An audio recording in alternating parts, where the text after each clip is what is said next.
Students आज हम बात करेंगे multiplication and division of rational numbers, यानी रैशनल नंबर्स की मल्टीप्लिकेशन और डिवीजन जो है वो किस तरह से की जाएगी।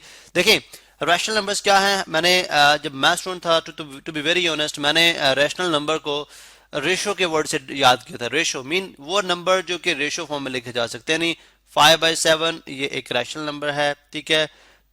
3, 4, 5 यानी तमाम होल नंबर्स, इंटीजर्स, ये तमाम रैशनल नंबर है। चूंकि 3 को 3/1 लिखा जा सकता है, 4/1 लिखा जा सकता है, ठीक है। इस तरह 7/8 ये भी एक रैशनल नंबर है। तो ये जो नंबर p/q फॉर्म है, सिंपल हम अगर फॉर्म लिखते हैं तो हम कहते हैं जी p/q फॉर्म वेयर q जो है इज नॉट इक्वल टू 0, यानी जो नंबर यानी न्यूमरेटर और डिनोमिनेटर के फॉर्म में लिखे जा सकें सच दैट कि q जो है डिनोमिनेटर 0 ना हो। चूंकि ये 0 होगा तो वो एक इन्फिनिटी बन जाती है, अनडिफाइंड हो जाता है, वो डिफाइंड नहीं होता, जिसकी डिटेल आप सीनियर क्लासेस में पढ़ेंगे जाके। तो सिंपल यहाँ पे हम ये बात कर रहे हैं कि p/q फॉर्म में जो नंबर लिखे जा सकते हैं वो रैशनल नंबर्स हैं, या क्वोशिएंट फॉर्म में लिखे जाएं या रेशियो की फॉर्म में लिखे जाएंगे। हमारा फोकस है जी मल्टीप्लिकेशन और डिवीजन कैसे की जाएगी। एक क्वेश्चन ले लेते हैं, प्रैक्टिकली थोड़ा सा क्वेश्चन भी हमारा सॉल्व हो जाएगा। लेट्स से 28/9, ठीक है, 28/9 मल्टीप्लाई बाय एक नेगेटिव नंबर है, ठीक है, -18/5, -18/5 डिवाइडेड बाय, अब इसको ब्रैकेट में लिख लेते हैं चूंकि नेगेटिव फॉर्म में, डिवाइडेड बाय 11/10, 11/10। अब लेट्स से हमारे पास ये एक क्वेश्चन है, या चलें ये हमारे पास हम फ्रैक्शन चेंज कर लेते हैं, 21/10, ठीक है। अब ये हमारे पास एक क्वेश्चन है, इसको हम सॉल्व करेंगे, यानी ये देखें एक रैशनल मतलब फ्रैक्शंस है हमारे पास, ठीक है। ये भी एक रैशनल नंबर है, ये भी एक रैशनल नंबर है, ये भी एक रैशनल नंबर है। अब ये दोनों मल्टीप्लाई हो रहे हैं, डिवाइड हो रहे हैं। डिमैश रूल अगर आप यहाँ पे अप्लाई करते हैं, ठीक है, तो डिमैश रूल बेसिकली क्या है जी, अगर आपके पास विदाउट ब्रैकेट्स डिवीजन है, ये ब्रैकेट हमने जस्ट नेगेटिव साइन के लिए पुट की है, ठीक है, डिवीजन है। अगर आपके पास सारे ऑपरेशन हैं तो आप सबसे पहले डिवीजन सॉल्व करेंगे, फिर मल्टीप्लीकेशन सॉल्व करेंगे, ठीक है। मल्टीप्लीकेशन चलें शॉर्ट मल्टीप्लीकेशन चलें कंप्लीट लिख देते हैं, मल्टीप्लीकेशन सॉल्व करेंगे, फिर हमारे पास एडिशन होगी, ठीक है, A for addition, and then फिर आप सब्ट्रैक्ट करेंगे, यानी सब्ट्रैक्शन सॉल्व करेंगे, ठीक है, सब्ट्रैक्ट। अब इस जहां पे अगर आप देखते हैं तो चूंकि हम मल्टीप्लिकेशन और डिवीजन की बात करें तो अमूमन ये दोनों इकट्ठी भी सॉल्व होती हैं, ठीक है। चूंकि हम जानते हैं कि डिवीजन और मल्टीप्लिकेशन में डिफरेंस बहुत स्मॉल है, यानी डिवीजन के अंदर हम मल्टीप्लिकेशन में कन्वर्ट करेंगे साइन को और इस टर्म को रेसिप्रोकेट करेंगे, इसको रेसिप्रोकेट करेंगे तो हमारे पास फिर रेस्ट हमारे पास क्या रह जाएगी, मल्टीप्लिकेशन रह जाएगी।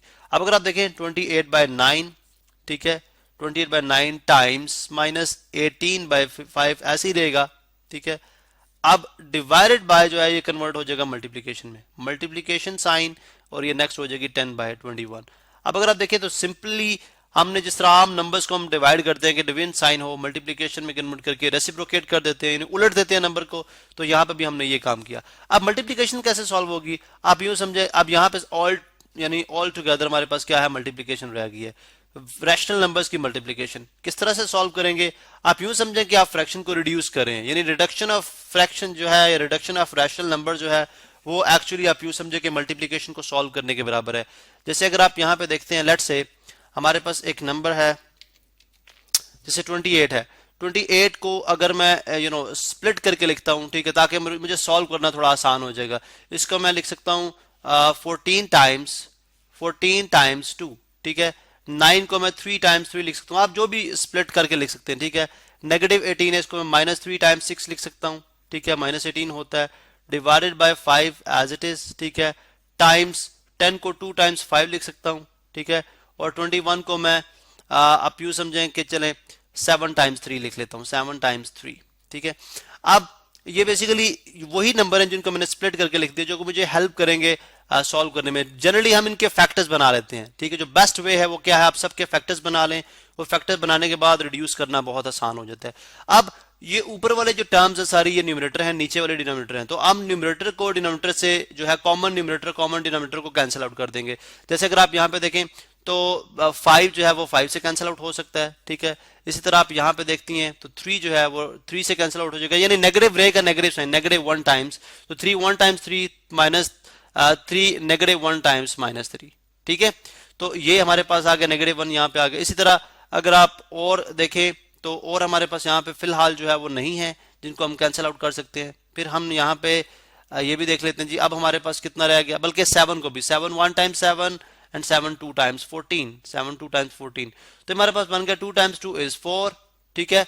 और इसी तरह से एक और कैंसिलेशन हम यहाँ पे कर सकते हैं, 3 1 टाइम्स 3, 3 2 टाइम्स 6, यानी जितनी आप कर सकते हैं कैंसिलेशन कर लें। अगर आप फैक्टर्स बनाएंगे तो और आसान हो जाएगा। 2 टाइम्स 2 4, 4 टाइम्स 2 8 और 8 टाइम्स 2 कितना हो गया 16, तो ये बन गया 16, ठीक है। और इसी तरह से नेगेटिव 16, चूंकि ये -1 भी है। अब यहाँ पे ये अक्सर आप स्टूडेंट गलती करते हैं कि अगर यहाँ पे लेट सपोज वो इस नेगेटिव साइन को इग्नोर करेंगे, चूंकि तमाम मल्टीप्लाई हो रहे हैं। अगर आप यहाँ पे देखें तो 1 मल्टीप्लाई बाय, बल्कि वहां पे 2 था, ठीक है। तो सबसे पहले अगर आप देखें तो 2 multiply by 2 multiply by -1 multiply by 2 multiply by 2 multiply by 1, ये बेसिकली न्यूमरेटर में ये सब चीजें बची थी, ठीक है। तो आप देखें 2 टाइम्स 2 4, 4 टाइम्स -1 -4, -4 टाइम्स 2 -8, -8 टाइम्स 2 -16, तो आ जाएगा नेगेटिव 16। इसी तरह से यहाँ पे देखें तो नीचे हमारे पास जस्ट एक 3 है, तो -16/3, ये हमारे पास यहाँ पे आंसर में रह गया, ठीक है। अब अगर मैं इसको फ्रैक्शन फॉर्म में लिखना चाहूँ, चूंकि ये हमारे पास एक किस्म की एक इम्प्रॉपर, ये हमारे पास अगर आप देखें तो ये एक एक एक इम्प्रॉपर फ्रैक्शन है जिसमें न्यूमरेटर बड़ा है, डिनोमिनेटर छोटा है। तो आप इसको यानी जो है वो मिक्स फॉर्म में कन्वर्ट करेंगे, 16 इनसाइड आ जाएगा, नेगेटिव ही होगा बेसिकली, लेकिन यहाँ पे हम जस्ट इग्नोर कर रहे हैं। बाद में जो आंसर आएगा उसको हम नेगेटिव इंसर्ट कर देंगे।